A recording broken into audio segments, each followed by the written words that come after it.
Hi friends, പുതിയൊരു വീഡിയോയിലേക്ക് എല്ലാവർക്കും സ്വാഗതം. ഞാൻ ഇന്ന് വളരെ എളുപ്പത്തിൽ തയ്യാറാക്കാൻ പറ്റുന്ന നാരങ്ങ അച്ചാറിൻ്റെ റെസിപ്പിയുമായിട്ടാണ് വന്നിരിക്കുന്നത്. അപ്പോൾ നമുക്ക് വീഡിയോയിലേക്ക് പോകാം.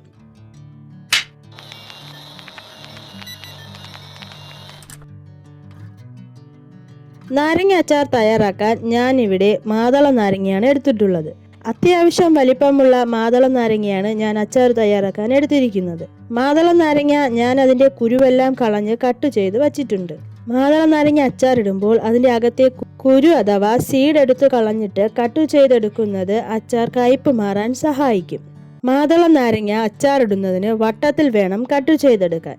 വട്ടത്തിൽ കട്ട് ചെയ്തെടുക്കുമ്പോൾ വളരെ എളുപ്പത്തിൽ സീഡ് നീക്കം ചെയ്യാൻ സഹായിക്കും.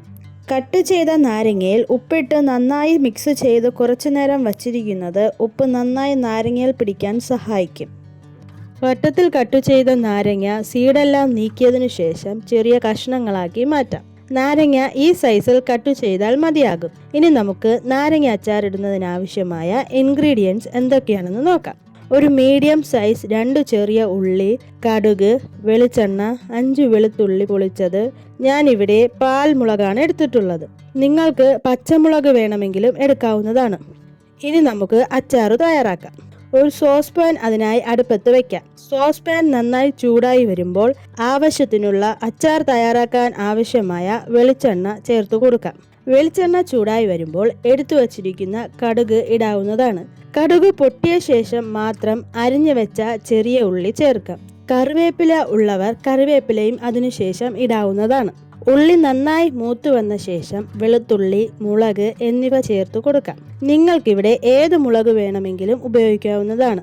ഈ കൂട്ട് നന്നായി വഴണ്ടു വരണം. എന്നാൽ മാത്രമേ അച്ചാറിന് നല്ലൊരു ടേസ്റ്റ് ലഭിക്കൂ. നന്നായിട്ട് ഇളക്കി കൊടുക്കാം. ഇപ്പോൾ ഏകദേശം വെളുത്തുള്ളിയൊക്കെ പാകമായി വന്നിട്ടുണ്ട്. തീ ഒരു മീഡിയം ഫ്ലെയിമിൽ വയ്ക്കാം. വെളുത്തുള്ളിയും പച്ചമുളകും പാകമായി വരുമ്പോൾ ചെറുതായി കട്ട് ചെയ്ത് വച്ചിരിക്കുന്ന നാരങ്ങ ചേർത്ത് കൊടുക്കാം. നന്നായി തന്നെ ഇളക്കി കൊടുക്കാം. നാരങ്ങ നന്നായിട്ട് വേകണം. അതാണ് നമ്മുടെ അച്ചാറിന്റെ പാകം എന്ന് പറയുന്നത്. ഇവിടെ ഇപ്പോൾ നാരങ്ങ നന്നായി വെന്തു വന്നിട്ടുണ്ട്. കാണുമ്പോൾ തന്നെ മനസ്സിലാകും. ഇനി നമുക്ക് അതിനാവശ്യമായ പൊടികൾ ചേർത്ത് കൊടുക്കാം. 1 സ്പൂൺ മഞ്ഞൾപ്പൊടി, 1 സ്പൂൺ മുളക് പൊടി, 1 സ്പൂൺ മല്ലിപ്പൊടി എന്നിവ ചേർത്ത് നന്നായി ഇളക്കി യോജിപ്പിക്കാം. നന്നായി മിക്സായി വന്ന ശേഷം 1/4 സ്പൂൺ കായപ്പൊടി കൂടി ചേർത്ത് കൊടുക്കാം. ഇതാണ് അച്ചാറിന് നല്ല രുചിയും മണവും നൽകുന്നത്. എല്ലാം കൂടി ഒരുമിച്ച് ഇളക്കി യോജിപ്പിച്ച ശേഷം കുറച്ച് ഉലുവ പൊടിച്ചതുകൂടി ചേർക്കാം. ഉപ്പിട്ട് വെച്ച നാരങ്ങ ആയതുകൊണ്ട് തന്നെ ഉപ്പ് ആവശ്യമെങ്കിൽ മാത്രം ഉലുവ ചേർത്തതിനു ശേഷം പാകം നോക്കി ഇടാവുന്നതാണ്. 5 മിനിറ്റ് അടച്ചു വയ്ക്കാം. പൊടികൾ ചേർക്കുമ്പോൾ മീഡിയം ഫ്ലെയിമിൽ മാത്രമേ തീ വയ്ക്കാവൂ. വളരെ സ്വാദിഷ്ടമായ സദ്യ സ്പെഷ്യൽ നാരങ്ങ അച്ചാർ ഇവിടെ റെഡിയായിട്ടുണ്ട്. മാതള നാരങ്ങ അച്ചാർ ആയതുകൊണ്ട് ചെറിയ കയ്പ് തോന്നുവാണെങ്കിൽ ഒരു 1/4 ടീസ്പൂൺ പഞ്ചസാര കൂടി ചേർത്ത് കൊടുക്കാവുന്നതാണ്. അപ്പോൾ വളരെ പെട്ടെന്ന് തന്നെ തയ്യാറാക്കാൻ പറ്റിയ മാതള നാരങ്ങ അച്ചാർ റെസിപ്പി ആയിട്ടുണ്ട്. തീർച്ചയായും നിങ്ങളെല്ലാവരും ഇതുപോലെ ഉണ്ടാക്കി നോക്കിയിട്ട് നിങ്ങളുടെ അഭിപ്രായങ്ങൾ കമൻ്റ് ആയിട്ട് അറിയിക്കാൻ മറക്കല്ലേ ഫ്രണ്ട്സ്. ആദ്യമായിട്ട് കാണുന്നവരാണെങ്കിൽ ഈ ചാനൽ സബ്സ്ക്രൈബ് ചെയ്ത് സപ്പോർട്ട് ചെയ്യാൻ മറക്കല്ലേ. ഈ വീഡിയോ ഇഷ്ടമായാൽ, ഈ റെസിപ്പി നിങ്ങൾക്ക് ഇഷ്ടമായാലും ലൈക്ക് ചെയ്യാനും തൊട്ടടുത്ത് കാണുന്ന ഹൈപ്പ് എന്ന ഓപ്ഷനും അമർത്താൻ മറക്കരുത്. അപ്പോൾ പുതിയൊരു വീഡിയോയുമായി അടുത്തു കാണുന്നത് വരെ എല്ലാ കൂട്ടുകാർക്കും ശുഭദിനം.